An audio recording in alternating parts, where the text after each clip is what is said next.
یادتونه تو ویدیوی قبلی بهتون گفتم همیشه فانتزی این بود که ای بلیت یه طرفه بخرم و تاریخ برگشت نداشته باشه و از این حرفا.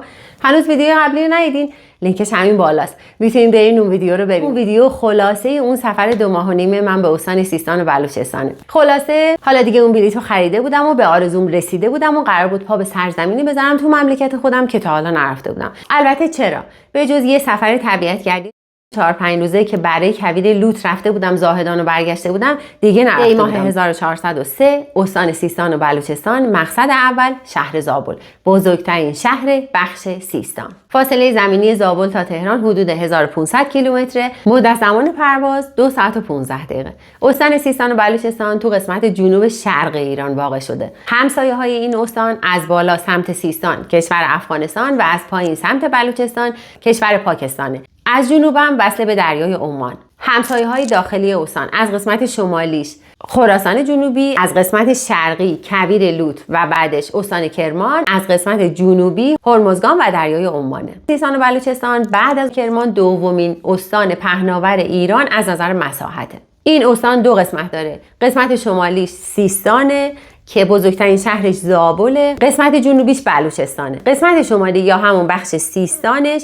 عمده مردمش مذهب شیعه دارن و تقریبا میشه گفت مردم بلوچستان اهل تسنن هستن. مرکز استان سیستان و بلوچستان شهر زاهدانه. قبل از سفرم چند تا کتاب از مجموعه از ایران چه میدانم، انتشارات علمی فرهنگی در مورد چند تا از شهرهای این استان، تمدنش، فرهنگش، آداب و رسومش مطالعه کرده بودم. میدونستم سیستان تو زمانهای نچندان دور یکی از بزرگترین انبار غله شرق ایران محسوب میشد. دشتای سیستان پر بودن از زمینای کشاورزی برای تولید گندم و جو.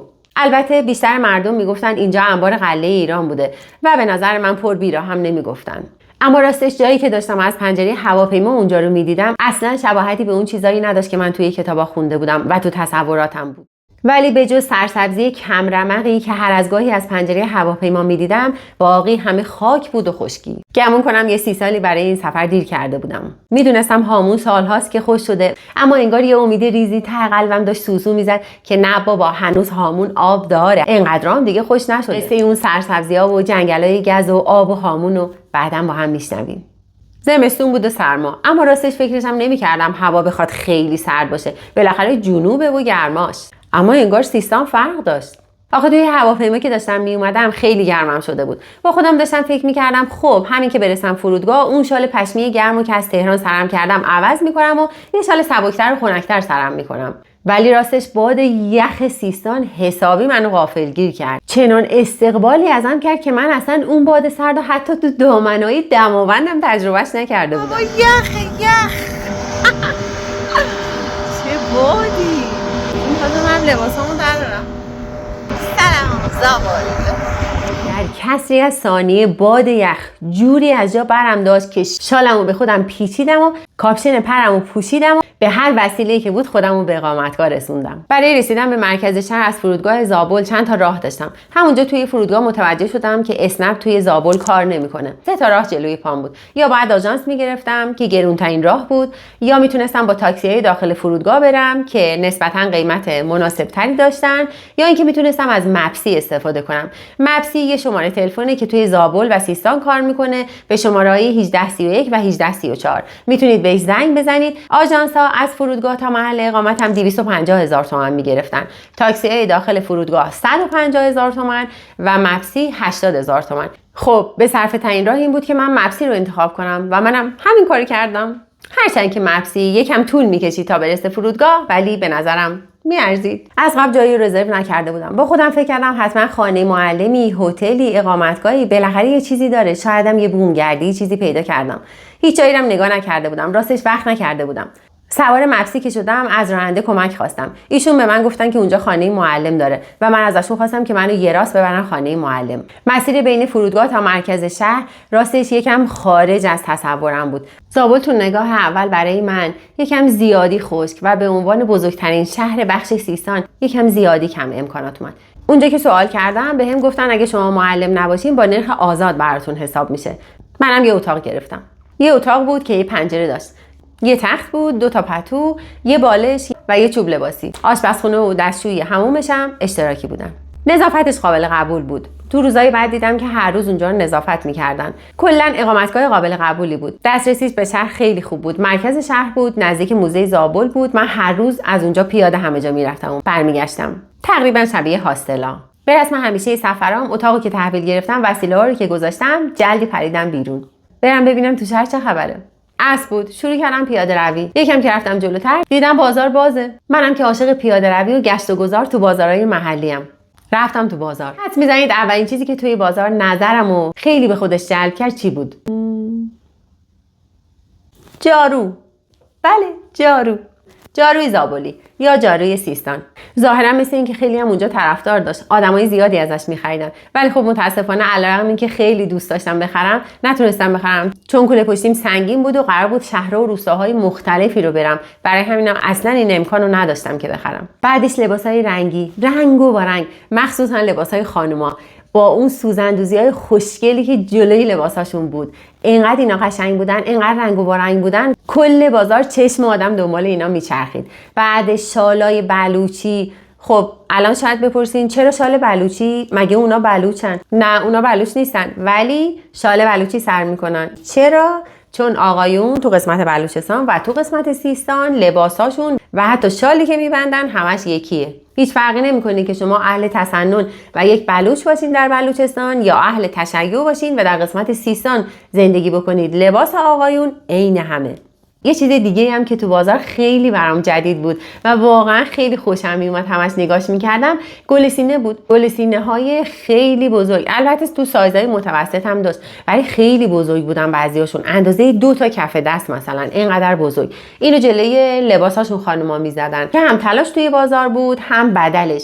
من اصلا فکرشو نمیکردم که خانوما اونجا بدل اون رو هم تهیه بکنن، ولی پرسجو که کردم از چند نفر پرسیدم، گفتن جدیداً به خاطر تورم و گرونی دیگه خیلی واسه مردم، بعضی از مردم به خرید طلا نمیرسه، بنابراین این بدلش هم موجوده و آدما میتونن اینو تهیه کنن و خیلی هم قشنگ بودن.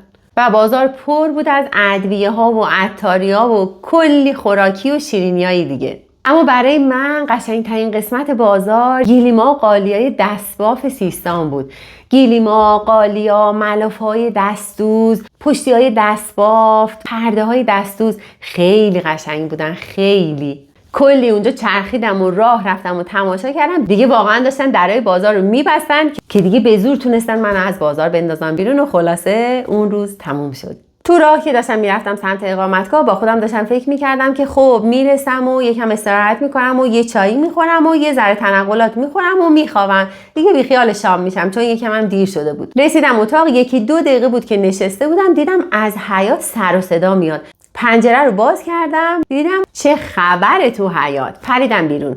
بله، چه خبر بود؟ تالار کنار خانه معلم عروسی بود. آقایون با لباسای محلی، خب خانوما که نه، چون خب میدونید، شاید نمیدونید، بهتون میگم که بدونید، خانوما توی سیستان و بلوچستان یه جور ممنوعن. تصویرشون، بعضی جاها صداشون، لباساشون حتی بعضی جاها ممنوعه. خلاصه خانوما خبری نبود توی حیاط. خانوما توی تالار بودن، آقایون توی حیاط. زمهریر بود. سرمای هوا تا بن استخون شما رو میسوزون. یعنی ببین اینقدر بادش سرده، دارم یخ میزنم. یعنی من اینطوری هم این شکلی، با اینکه از زیر شلوار پوشیدم و بلیز بیس پوشیدم و کلاه سرمه و از زیر کلاه روسری، کاپشن پر سبک ولی خب پر تنمه، ولی بادش انگار که یخو از فریزر برداشتی آبش کردی داری فوتش میکنی. یه همچین بادیه. ببین میره تا استخونت، مغز استخونت، یه چیز عجیب غریبی. همین شکلی هم. تازه الان فصل بادای 120 روزه نیست، یعنی اگه کلاه نمی آوردم باید کلاه می خریدم. اینقدر باده.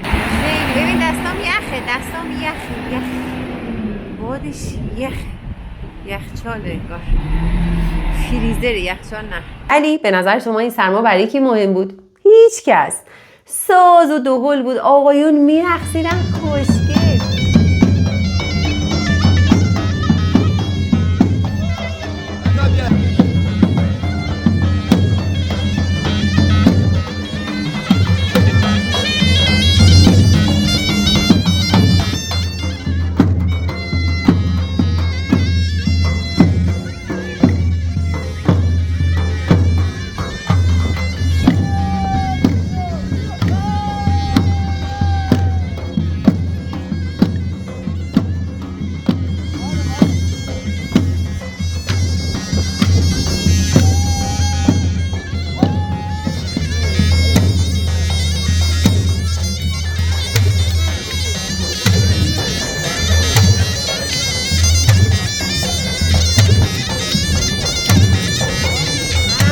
سرما و دستام یخ کرده بود. هوا سرده و باد یخه.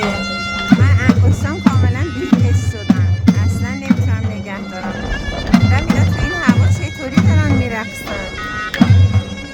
بدون کاپشن و بدون فیلم برداری عکاسی بودم. برای شما ویدیو رو لایک نکردین سابو بزنید، لایک رو بکوبید، زنگوله رو روشن کنید. یکم که اونجا وایسادم فیلم برداری کردم، یه خورده گذشت دعوتم کردم به تالار خانوما. راستش روز اول بود و اصلا نمیدونستم که اگه دعوتت کنن میتونی بری و خیلی خجالت میکشیدم. گفتم نه نمیام، خجالت میکشم. خجالت کشیدم و نرفتم. با خودم میگفتم مگه میشه آدم همینطوری سر زده همینجوری پاشه بره عروسی؟ نمیشه که آدمو باید دعوت رسمی کنن، اینجوری کنن اونجوری کنن. اینا همش تو ذهن من بود، غافل از اینکه سیستان و بلوچستان فرق میکنه. حالا نرقص و کی برقص، آقایون رقص و پایکوبی.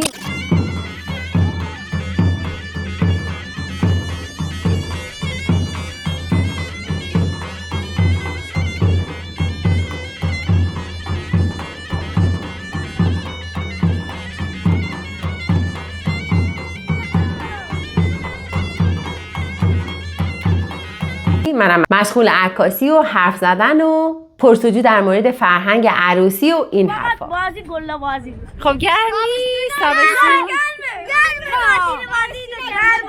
تو خونه بازی میکنی یا تو کوچه؟ بازی میکنیم گله بازی. آب که میاد. امسال عقاب سیستان ساکت. امسال عقاب سیستان بعد فوتبال شنا خیلی خوبه. استخر داری؟ توی خونه یعنی استخر داری؟ سر زمین. سر زمین. زمینه کجاست؟ زابل مرکز آمون. کدوم همون؟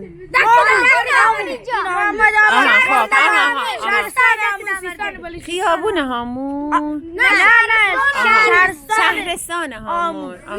و دور نیست. روستای چی؟ میرین تا اونجا؟ آره پیاده؟ همون تا روستای دکرامرده 4 کیلومتر. 4 کیلومتر با ماشین میرین؟ پیاده.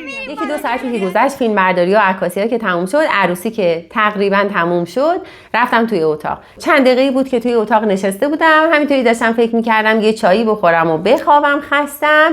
در زدن. در رو که باز کردم دیدم بله شام عروسی رسید. دستشون درد نکنه، ایشالله که خوشبخت بشن. برام شام عروسی آورده بودن، زرش بلو، خیلی هم خوشمزه بود. جاتون خالی. نشستم غذامو گرم کردم، غذای عروسی، شام عروسی. در قابلمه هدیه بازنشستگی یه همسایم بود، اهل بندر عباس، یه آقایی راننده آمبولانس، برام میوه آورد. یه بارش انار و خرمالو. بریم سراغ روز دوم. خبرهای خوبی تو راهه. بریم ببینیم تو شهر چه خبره، اطراف شهر چه خبره، زابل کجاست، من چرا اینجام. بریم به کشف زابل. صبح که بیدار شدم پنجره رو که باز کردم دیدم دیشب یه نم بارون زده بود، بوی خاک بارون خورده می اومد. پنجره رو باز گذاشتم، هوا سرد، خیلی لذت بخش بود. برسم همیشه که قمقمه آبمو از شیر آبی پر میکنم که مردم خودشون از اون شیر آب میخورن، اینجا هم همین کاری کردم. آبو که پر کردم یه ذره طعم آبو خوردم، دیدم آب طعم خاک میده، انگار که خاکو با آب قاطی کرده باشی، یه همچین طعمی. از اون به بعد آبو جوشوندم، گذاشتم خنک بشه، بعد قمقمه‌مو پر کردم. قمقمه‌مو پر کردم و زدم بیرون. سمت کجا؟ موزه زابل. موزه مردم شناسی شهر زابل توی استان سیستانه. این ساختمونو اون سالا که انگلیس ها اینجا بودن ساختن.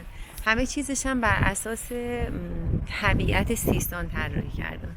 جهت درا، اتاقا، اینکه کدوم اتاق کجا قرار بگیره که گرمتر باشه، باد اذیت نکنه و همه اینها و خیلی جذابه. بادای 120 روزه سیستان معروفه. جهت بادای سیستان از شمال غربی به سمت جنوب شرقی. برای همینم دراشونو سمت جنوب میذارن که از باد در امان باشن. یه سری کارایی میکردن مثل بقیه مردم تو همه کشورها، همه شهرهای دنیا که از طبیعت به نفع خودشون استفاده میکردن. یکی از کاراشون همین درست گذاشتن جهت درا یکی دیگه از کارا استفاده از آسبادها بود برای کنترل کردن و مهار کردن بادها به نفع خودشون. خونه هایی که از نی درست میکردن، قایقایی که از نی درست میکردن و خیلی چیزای دیگه که حالا به مرور کم کم برم پیداشون کنم و فیلم ها و عکساشون رو بذارم. اینجا سرویس بهداشتی موزه مردم شناسیه. با اینکه پرسنل داره، با اینکه الان فصل بادای 120 روزه سیستان نیست، با اینکه خیلی هوا باد نیست، با اینکه استفاده هم میکنن، ولی شما اینجا رو نگاه. این خاک، حجم خاک روی کنار آینه.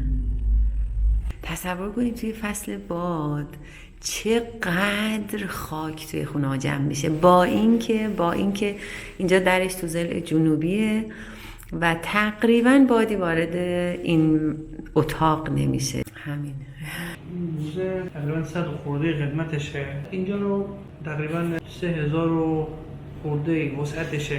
کنسولگری انگلیس بوده. انگلیسی ها اومدن اینجا رو بر اساس معماری بومی سیستان ساختن. اومدن فقط از هنر سیستانیا استفاده کردن در ساخت اینجا. اومدن همون تز سیستانیا رو به کار گرفتن که بهره‌گیری از باد بوده. تو بعضی روستا ما داریم اونایی که وضعیت مالیشون خوب بوده، خام بودن، تقریبا همچین ساختمان‌هایی احداث کردن برای خودشون، برای زندگی خودشون. از بیرون گربه‌روهایی داشته، یعنی دریچه‌هایی بوده به صورت کانال که تمام اتاقا به هم وصل بوده. دو تا مزیت داشته. یکی رطوبت ساختمان رو گرفته. ساختمان که مثلا حالا داره دیوارهای خیلی قطور بوده، به جای ستون استفاده می‌شده ازش. رطوبت ساختمان و دیگری هم حالت خنک کنندگی داشته. مثلا اون بهره‌گیری باد بوده. بادای 120 روزه که از سمت شمال وزش داشته، داخل این کانال‌ها می‌زده و فضای داخل اتاق‌ها رو سرد می‌کرد. دریچه‌های تهویه شده بوده. داخل همون گلبره‌ها که به خود ساختمان متصل، یعنی تو هر اتاقی یا هر چند تا اتاقی یه دریچه وجود داشته. تو خونه‌های قدیمی که بخواید نگاه کنیم، اون بهره‌گیری از باد می‌بودن تو سقف‌های خونه‌هاشون یه دریچه‌هایی کار می‌کردن در جهت وزش باد. مثلا تو سیستان چون بادای 120 روزه تداوم داشته، می‌بودن این کارو انجام می‌دادن و همون دریچه‌ها رو به سمت باد باز می‌کردن. بعد اون طرفش هم منتهی به حیاطشون باز یه پنجره داشته که اون قسمت باد می‌زده و باد دوباره خارج می‌شده. حالت خنک کنندگی رو اینجوری که کولر که نبود حالا اون موقع، شبیه بادگیرایی که توی یزد هست تقریبا، حالا میشه گفت چون اینجا بهره‌گیری باد بوده، ما به جهت وزش باد اون طرف هست. ما تو سیستان آسبادها هم داشتیم، هنوزم داریم، ها مرمت شده. آثار شاخص شهر سوخته کوه خواجه، دهانی غلامانی که از پنچر باقی مونده دوره هخامنشیان، یعنی هم دوره با تخت جمشیده. تو سیستان اونجا کارخانجات مواد غذایی بوده، همین بهره‌گیری از باد اونجا هم داشتن. بعدن مثلا دیوار رو نیم متر یک متر که کار میکردن، این لوله سفالی بود، شاید تو بازی تو دیده باشین. اینا رو میمدن روی دیوار کار میکردن. این لوله سفالی یک متر که دیوار کار میکردن، این لوله سفالی رو میذاشتن بقیه دیوار رو همین کار میکردن. از یک طرف استحکام ستون‌های امروزی رو داشته، از طرف دیگه چون حالا دیواراشون از خشت گل بوده، اون نم یا رطوبت داخل دیوار رو میگرفته و لوله هاشون معمولا سوراخ هم داشته. این رطوبت داخل این لوله ها باقی مونده، از اونجا که باد سرد می‌شده و مواد غذایشون خراب، حالت سردخونه داشته. سیستان انبار قلی ایران بوده، میوه‌های مثل انگور، انار داخل سیستان فراوون بوده. هنوزم انگور داره سیستان؟ داره، ولی متاسفانه خیلی کم شده. خیلی کم. انگورای یاقوتی سیستان حالا شاید ما بگیم تو ایران چه بسا که تو دنیا حرف اول بزنه. خوشسالی شده. بادهای شمالی هم که تو تابستون شدتش تداومش بیشتر هست، همراه با گرد و خاک. زمستوناش هم می‌بینید سرماش خیلی سوز داره. درم خشک بودنش، حالا آب داشت، درست سرماش بیشتر بود ولی اینقدر سوز نداشت. همه این چیزایی که توی کتابا خونده بودم و توی موزه زابل دیدم. پلک بافی، سوزن دوزی، سیاه دوزی، خامه دوزی، قالی بافی، گیلیم بافی، همه‌شو اونجا دیدم. خیلی چیزا یاد گرفتم. موزه خوبی بود. من دوست داشتم. همه این چیزایی هم که بلد نبودم و نمیدونستم و نخونده بودم و همونجا نوت برداری کردم که دونه بدونه برم سراغشون. نکنه یه وقت خدایی نکردی یه دونه‌شم جا بندازم. برم به کشف زابل. توی شهر یه تابی خوردم و یه چرخی زدم، یه بازار کوچیک تاناکورا هم دیدم. اونجا هم رفتم یه خورده با اهالی صحبت کردم، بازار چرخیدم و اومدم. همون کشاورزی بوده، دامداری بوده، نمیدونم به لحجه زابولیا گندم و جور بوده یونجا بوده. شما چی میگی؟ لبو و شغله بوده. الان هیچ کدوم نیست دیگه. در هر حال اگر چاه هم میزنن، چاکا کوچولی میزنن، آبشون شوره، نمک داره، هرچی خدا بخواد همون میشه. ولی مملکت ناموسه، میشه ناموسشون رو ول کنه اون چی خدا بخواد میشه. الان هنوز گاو سیستان هست توی زابل و سیستان؟ برای مثلا نمونه هست. جدی اینقدر کم شده؟ نه گاو سیستانی که اصلا نمونهش فکر نکنم هیچ جا دنیا باشه. آره 400 کیلو گوشت میکرد، 400 کیلو گوشت، 700 کیلو گوشت میکرد.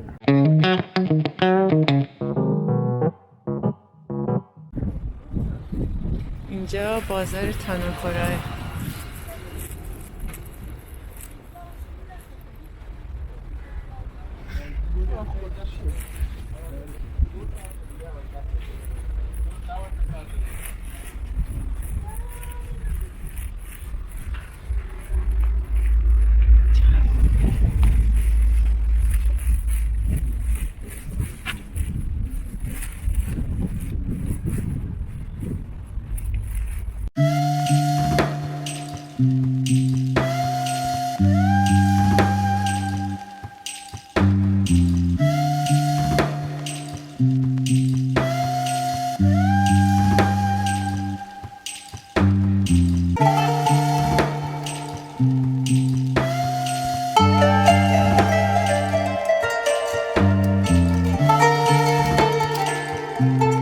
خیلی ممنون. شما همینطور. چقدر این دستاراتون قشنگه، چقدر لباساتون خوشگله، خیلی خیلی قشنگه.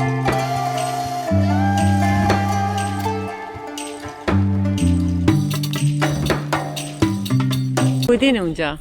دوست داشتین تهرانو؟ تهران دوست داشتم اما نه اینجا سیستان. چرا سیستانو دوست داری؟ به خاطر که اگر سیستان نباشه ایران نیست واقعا. سیستانه که ایران داره. سیستان نبود رفت، ایران رفته. به فکر سیستان نیست. به دنیا رو تقسیم کنی مرکزیت با سیستانه. سیستان رستم هم که هستیه. بله. یعقوب سفاری، تورنا، یکی از پادشاهان قدیم تورنا. سرزمین اوناست اینجا. این سرزمین مال اونایه. ایران مال اونایه. ایران زمین مال اونایه. آخرین مرد سیستان دریاچه کشمیر کنده پاکستان باشه الان مکاله اونجا بود. آخرین مرد ایران زمین سیستان اونجا بوده. این نبوده که آب که داشت اصلا حرف بالا در دنیا میزده. دامداری رفته، کشاورزی رفته، هیچی برای مردم سیستان نمونده. هیچی نمونده. گاو سیستان ها یک تعداد محدودی هستن، نیستن. حقابر از حقابر زنده بگیرن. دقیقاً حقابر زنده کنن. زمان قدیم معتمدین بودن که آب می آوردن برای سیستان. بله. بزرگا بین دو تا کشور روابط بوده، معتمدین می آوردن آب. الان کسی نداشت، معتمدین نمونده که. کسی نمونده الان تو سیستان. یعنی کوچ کردن؟ رفتن بابا. کوچ کردن، رفتن همشون. رفتن کناران، رفتن جاهایی که آب بوده و اونجا که زندگیشون به چرخه. زندگی به چرخه. اونجا که زندگیشون به چرخه. اگه دو محدود الان تو سیستان موندن. متوجه. 5-6 تا بچه داریم ما. یکی الان استقامت نداره. میره کارگری میکنه. ما هم در انتظار بچه ما هستیم که بیاد. من اگر سیستان میره اصلا دیگه بچه. اینه که الان جوونا خیلی مهاجرت میکنن از اینجا، درسته؟ ما دیگه بله. بگم پسر داریم نداریم. ریشه هاتون دیگه اینجاست و موندید. زادگاه ما اینجا. درسته. که ما اینجا رو ول کنیم دیگه. هر چی باشه باید بسازیم. سلامت باشین. قربون شما. خدا نگهدار شما. خدا حافظ.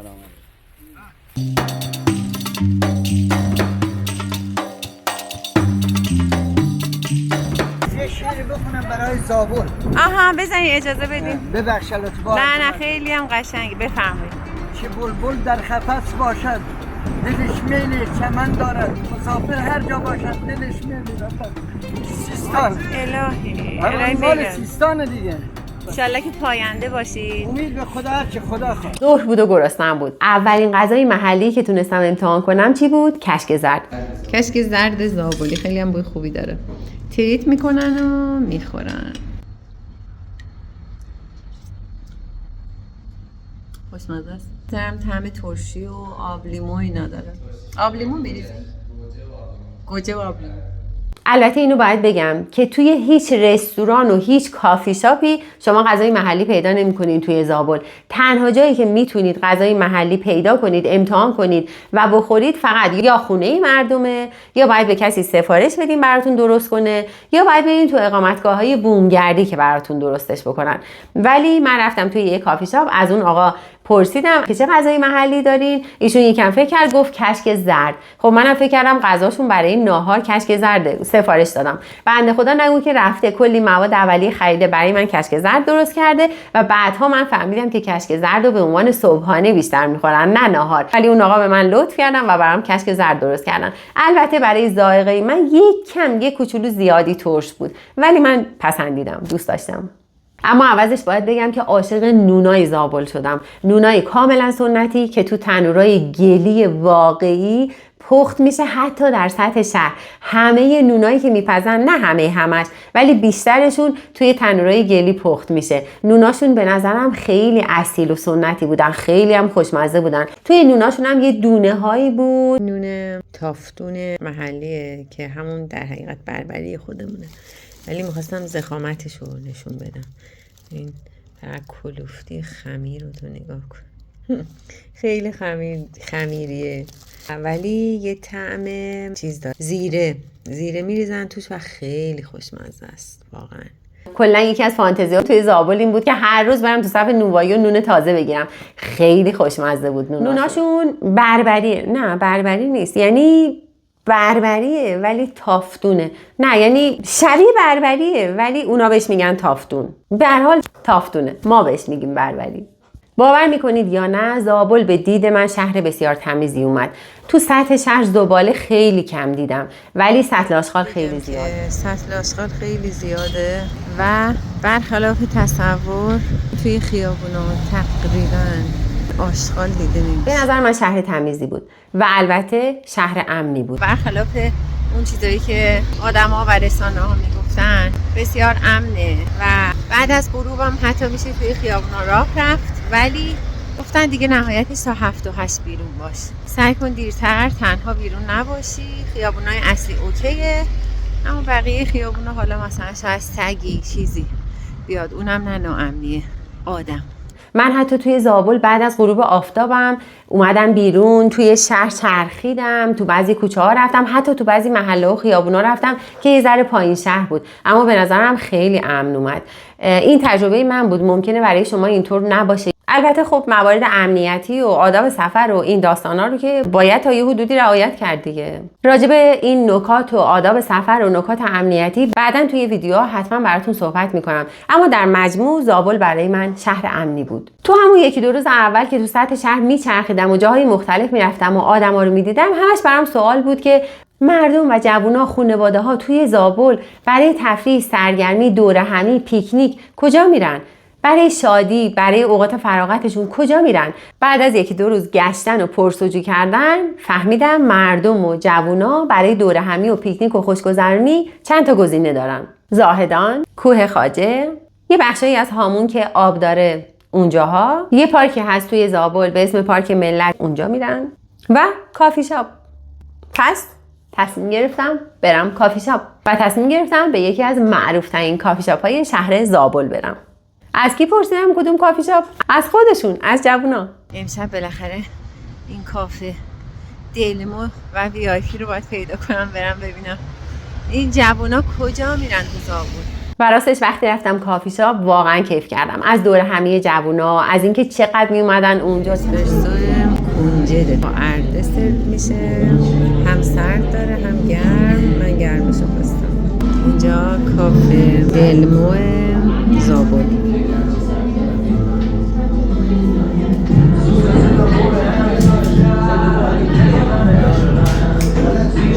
باید بگم که توی شهر زابل یکی از جاهایی که خیلی زیاد میبینید وقتی توی شهر پیاده روی میکنید کافی شاپه که بهش میگن قهوه. شاید شما وقتی توی یه خیابون پیاده روی میکنید 4 تا 5 تا 6 تا کافی شاپ ببینید و این به نظرم خیلی باحاله. خیلی اهل قهوه خوردن.